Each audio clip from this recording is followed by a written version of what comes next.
को बधाई देना चाहता हूं कि सभी साथियों ने बहुत अच्छा पढ़ा और उससे ज़्यादा बधाई जिन लोगों ने बेहतर सुना, क्योंकि आज के दौर में लोग सुना रहे हैं लेकिन लोग सुन नहीं रहे हैं। इस मायने में कि आप लोग सुनाएं और सुने, सुने और सुनाएं, ये सिलसिले को जारी रखे हुए हैं। आज का जो दौर है उसमें फेसबुक पर 3000 दोस्त हैं, लेकिन हमारे रियल में 5 दोस्त भी नहीं हैं। आप लोग फेसबुक के साथ फेस टू फेस भी हैं, इसलिए आपको बधाई कि ये सिलसिला इस ढंग से बना रहे। मेरा परिचय मैं बता दूं कि विष्णु बैरागी जी से काफ़ी समय से हमारी बात हो रही है और बाल कवि बैरागी जी के भाई हैं। और महत्वपूर्ण बात यह है कि रतलाम का नाम पूरे देश में बाल कवि बैरागी जी के नाम से भी जाना जाता है। और आज यहाँ आकर लग भी रहा है कि इतने सारे पढ़ने वाले, इतने सारे सुनने वाले लोग मैं यहाँ पर मौजूद हैं, उसके लिए आप सबको बधाई। बस मैं एक बात ये कहना चाहता हूँ कि जब हम सुने सुनाए के कार्यक्रम में हैं तो मुझे याद आ रहा है कि एक बार एक व्यक्ति दौड़ता हुआ जा रहा था, उसके पीछे दूसरा व्यक्ति दौड़ रहा था। उसे देखकर बाकी लोग भी दौड़ने लगे, उन्हें लगा कि शायद इसका पर्स लेकर भागा है और भीड़ पीछे पीछे भागने लगी। और पीछे वाले दौड़ते व्यक्ति से पूछा कि आपका ये पर्स लेकर भागे हैं क्या? उन्होंने कहा नहीं, ये कवि हैं, इन्होंने अपनी कविता सुना दी है, ये मेरी नहीं सुन रहे हैं। तो इसीलिए कई जगह पर यह हो रहा है कि कवियों की संख्या ज्यादा है, सुनने वालों की कम है। क्योंकि कवि भी कई बार ऐसा करते हैं, सभी नहीं करते लेकिन अधिकतर कवि ऐसा करते हैं, कभी कोई श्रोता गलती से मिल जाए तो जो पिछले दौरान जो नहीं मिले थे श्रोता, उनकी पूर्ति उनसे कर लेते हैं। तो इस कारण से बहुत सारे श्रोता कवियों से दूर होने लगे हैं। लेकिन यहाँ आकर बहुत अच्छा लग रहा है कि इतने सीनियर्स, इतने साथी यहाँ मौजूद हैं। इससे ही चीजें बदलेंगी। सारी धरा भी साथ दे तो और बात है, और तू जरा भी साथ दे तो और बात है। चलने को तो एक पैर से भी चल रहे हैं लोग, लेकिन दूसरा भी साथ दे तो और बात है। तो ये सिलसिला बने रहना चाहिए। मैं अपने बारे में बताऊं कि हम सामूहिक प्रयासों से एक भगत सिंह लाइब्रेरी चला रहे हैं। गुना में भी चला रहे हैं, इंदौर में, भोपाल में, धार में, सागर में, जबलपुर में। और ये कोशिश है कि बच्चों से राब्ता कायम हो, बच्चों से बातचीत हो सके, क्योंकि बच्चे पेरेंट्स के साथ, टीचर्स के साथ कम वक्त गुजार रहे हैं, मोबाइल पर ज्यादा गुजार रहे हैं। यहां तक कि हो रहा है, ये फिनोमेना देखने को मिल रहा है कि माँ भी बच्चे को खाना खिला रही है तो मोबाइल पकड़ा दे रही है। बच्चा इस शर्त के साथ खाना खा रहा है पहले मोबाइल दो। तो अगर ये विसंगतियां हो जाएंगी तो चीजें आने वाले समय में कष्ट देंगी।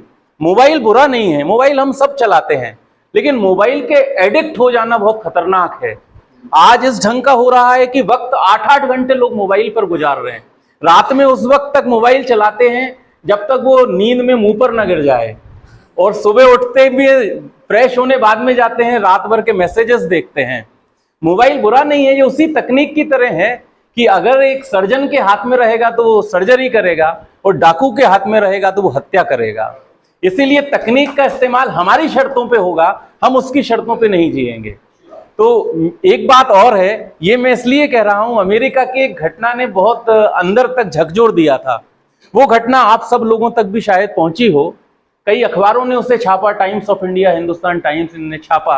अमेरिका में एक बच्चे ने कहा अपने पिता से कि आप कितना कमाते हैं? पिता ने कहा कि मैं 1 घंटे में $20 कमाता हूं, 8 घंटे काम करता हूं तो हर घंटे $20 की इनकम होती है। तो बच्चे ने कहा मुझे $8 दे दीजिए। पिता ने उसे मना कर दिया कि मैं तुम्हें नहीं डॉलर दूंगा। फिर पिता काम करने के दौरान उन्हें लगा कि वो मेरे से $8 मांग रहा है, मैं तो $20 प्रति घंटा कमाता हूँ, 8 घंटा काम करता हूँ, तो मैं उसे $8 दे देता हूँ। वो उसके कमरे में गए और कमरे में जाकर देखा कि उसके आसपास डॉलर फैले पड़े और वो पलंग पर सो रहा है, रो रहा है। पिता ने पूछा तुम्हारे पास तो पहले से डॉलर हैं, तुम क्यों मेरे से डॉलर मांग रहे हो?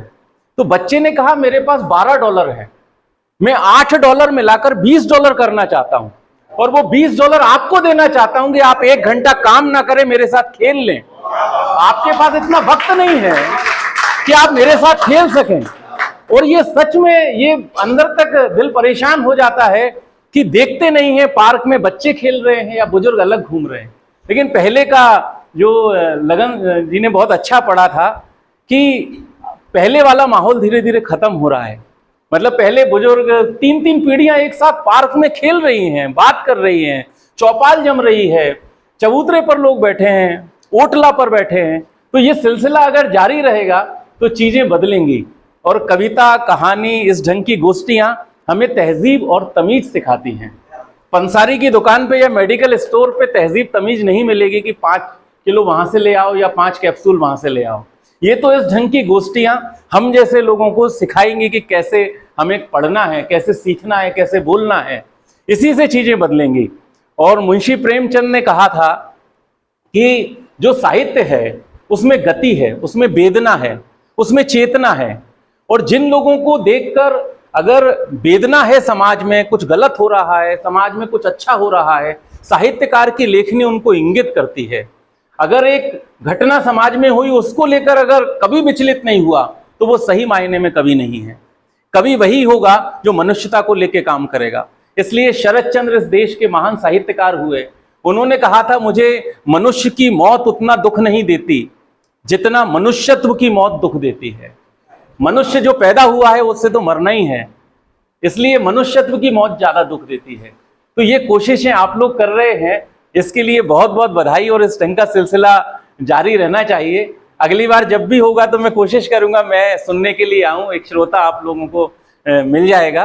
एक शेर के साथ मैं अपनी बात खत्म करूंगा कि इतनी दीवारें खड़ी कर दी हैं एक ही घर के दरमियां, इतनी दीवारें खड़ी कर दी हैं एक ही घर के दरमियां कि असली घर ही गुम हो गया दीवारों के दरमियां।